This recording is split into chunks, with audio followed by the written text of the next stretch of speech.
বিসমিল্লাহির রাহমানির রাহিম।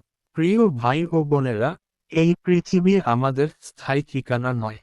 একদিন আমাদের সবাইকে এই দুনিয়া ছেড়ে যেতে হবে এবং শুরু হবে এক নতুন যাত্রা, আখিরাতের যাত্রা। আজ আমরা আলোচনা করব আখিরাতের স্মরণ এবং তা আমাদের জীবনের ওপর কিভাবে প্রভাব ফেলে। আল্লাহ তাআলা পবিত্র কোরআনে বলেছেন, প্রত্যেক প্রাণীকে মৃত্যুর স্বাদ গ্রহণ করতে হবে, আর কেবল কিয়ামতের দিনই তোমাদের প্রতিদান পরিপূর্ণভাবে দেওয়া হবে। সূরা আল ইমরান 185। এই দুনিয়া হলো একটি পরীক্ষার স্থান। হাদিসে রাসূলুল্লাহ সাল্লাল্লাহু আলাইহি ওয়াসাল্লাম বলেছেন, এই দুনিয়া হলো মুমিনের জন্য কারাগার এবং কাফেরের জন্য জান্নাত।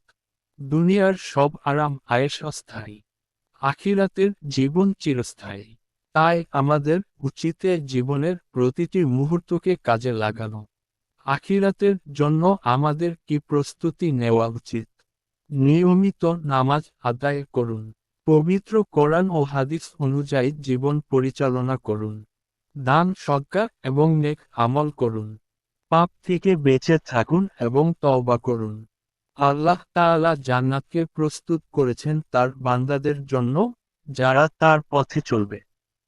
আবার জাহান্নাম প্রস্তুত করেছেন তাদের জন্য, যারা তার অবাধ্য হবে। পবিত্র কোরআনে বলা হয়েছে, তাদেরকে জান্নাতে প্রবেশ করানো হবে, যার নিচে নদী প্রবাহিত হয়, আর সেখানেই তারা চিরকাল থাকবে।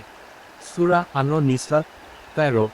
একবার এক সাহাবী রাসূলুল্লাহ সাল্লাল্লাহু আলাইহি ওয়াসাল্লামকে জিজ্ঞাসা করলেন, ইয়া রাসূলুল্লাহ, এমন কিছু বলুন যা আমাকে আখিরাতের জন্য প্রস্তুত থাকতে সাহায্য করবে।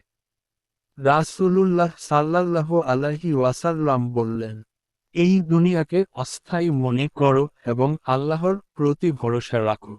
প্রিয় দর্শক, আখিরাতের জীবন চিরস্থায়ী।